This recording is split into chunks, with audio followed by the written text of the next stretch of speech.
Welcome to today's market report. The FTSE 100 has joined the global market sell-off as it followed Wall Street into the red amid jitters over rate rises and the outlook for tech stocks.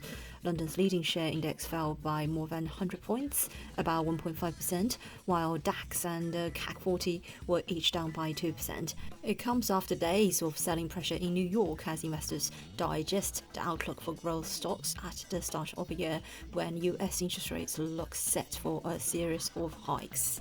Higher borrowing costs pushing up the yields on government bonds make it relatively less attractive to bet on businesses that look like great growth prospects but might not deliver healthy returns for a few years.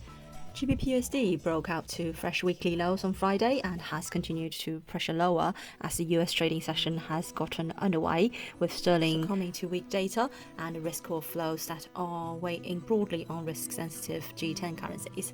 At current levels, just above the 135.50 mark, GBPUSD now trades about 0.3% lower on the day, taking on the week losses to about 0.9%, with the latest drop having taken the pair back below the 21-day moving average for the first time since this time last month. The sterling bulls will be concerned that GBP's near-term momentum has turned negative. The main area of support for cable traders to now keep an eye on is at the 135 level. The global equity tumbles hurt sentiment towards the more risk-sensitive currencies in the G10, such as sterling, which has also suffered after a larger than expected drop in retail sales in December.